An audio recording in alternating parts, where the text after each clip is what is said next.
Okay, so tell us what it's like running this campaign, what your campaign is like. So this campaign has been very exciting. It's the first time in 28 years that we've had an open congressional primary on the north side of 28 Chicago. years, wow. 28 years. I was a child when the seat was God. last Yes. open, which means I wouldn't have been able to run. You probably wouldn't have been Yeah. able to run either.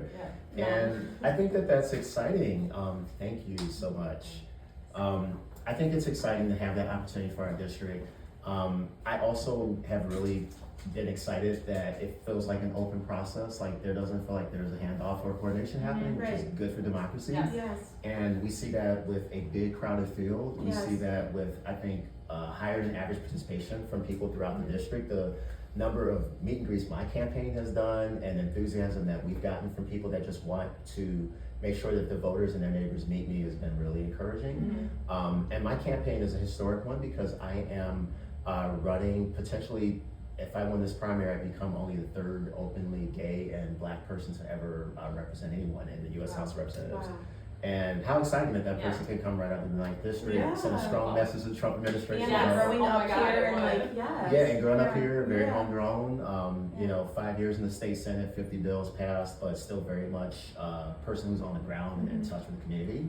And somebody that can bring the fight to the Republicans, right? I've said on the campaign trail, I'm not waiting for Donald Trump to decide which right he's going to take. I think we have to start, I feel like Democrats have to start being a little bit more aggressive with how Yes. we fight. Yes. And a Yes. lot of Democrats are sitting on their hands and kind of waiting and are quiet. And it's just the sense that they don't represent us anymore. Yeah. And that's rife. And Yeah. so I'm excited to be running to represent authentic change in terms of representation, but also someone who understands what we are losing in our country. Yeah. Whether we talk about being able to afford to raise children. We talked about childcare last week. Childcare has become almost a luxury for some of our families. Yeah.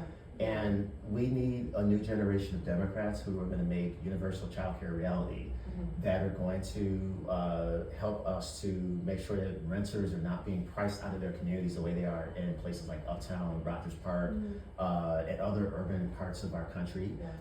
We got to fight on healthcare. I was ashamed that the Democrats folded the way they did when the government shut down. So ashamed. It was a gut shot. It was a gut punch. Yeah. And so my campaign is going well because I think our message is really hitting with people all over the 9th district. I mean, people understand what I'm saying in the Chicago parts of the district and the suburban parts of the district. And we were at the The holiday party. district is kind of. It's huge. I mean, Yes, it's this very long like river. It's like Yeah, a river. It's very you know? interesting, drawn. 60 miles. You know. Yeah, it's very And, long. you know, we were in Buffalo Grove the other night, door knocking, and even neighbors in Lake County get this. They get this whole message around we need a generational shift in Congress. We need somebody who understands the community here and is up for the job of really representing a district as diverse as ours Yeah. and as big as ours. I mean, we have farmland in this district. Yeah. Yeah. Yeah. God, that's wild. Yeah, Okay, everyone always that is thinks like- of it as like the We have city. high-rise, Yeah. It is like low-income a- housing. We have, you know, big Georgian houses. We have working-class cottages in Skokie. Yeah. You know, we have some of the best public transit in the country isn't right here in the 9th district. We're gonna have to fight to protect that Yes. and expand it and grow it. Yeah. I'm proud to use public transit. Yes. How cool to have a member of Congress who uses public transit, who understands the housing crisis in our district and has the stomach and the receipts to actually fight the fight on that effectively. Yeah. Pass Yeah. legislation, take on the Trump administration, go toe to toe with the budget officials in Washington, Yeah. and hit back when they come for our rights the way they did yesterday on gender affirming care. Yeah. Can I ask a follow-up on something you said? Of course, yeah. You talked about wanting to be like, you know, Democrats bringing the fight more. Like, what do you see that being? Like, what would that Yeah. be for you? Because I feel like we talk about that a lot. Yeah. Because in our Pink Poster Club, we're like, Yeah. oh, we want to stop always reacting to what we're seeing come down from the administration. We want to also be proactive. So, what do you see that being? Yeah, If I you think- were to be in Congress. I think for me, what I've told people is like in my first 10 days, I would be introducing legislation to abolish ICE, Okay. to raise the minimum wage, to protect access to collective bargaining rights. it's a certain urgency and vigor I think that Democrats need to have that they don't have right now. Yeah. And so a feel lot of that. it is that, you know, it's not waiting to react to this rapid response to Republican venom is driving me crazy, Yeah.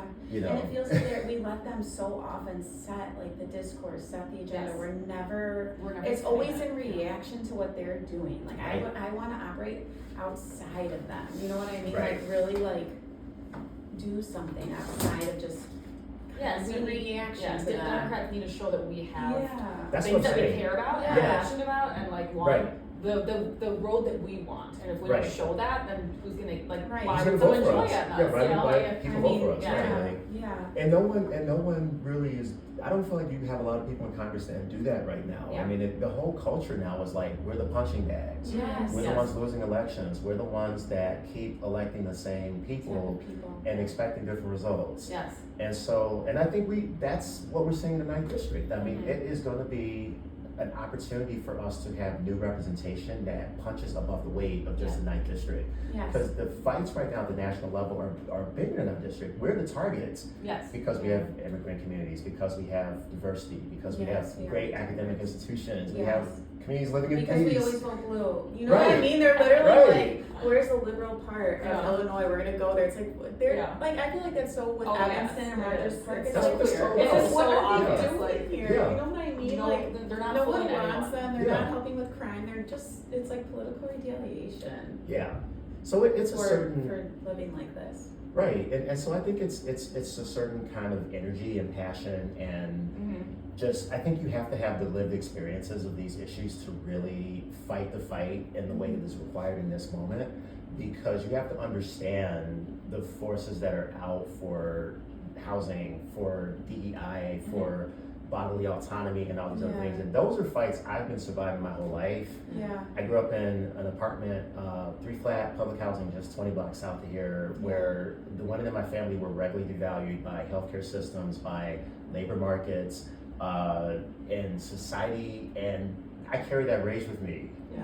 you know, and I understand what it looks like in terms of policy, in terms of the decisions that get made in government that keep the men who are 80 years old that make these kind of decisions, who Yeah. get to stay in power forever and ever. Forever. And it enrages me. Yeah. It's why it's one of the reasons I decided to run is I felt Yeah. like my voice would be an effective antidote for that. Mhm. And my experience in the legislature and even lived experiences before that would be a powerful counterforce for a lot of what is coming down on us right now from the Trump administration. Yeah. I love that. Yeah. Okay, I'm gonna take a video closer up of you two. Yeah. Savannah, if you wanna ask him whatever question you want. Okay. Our last. Love the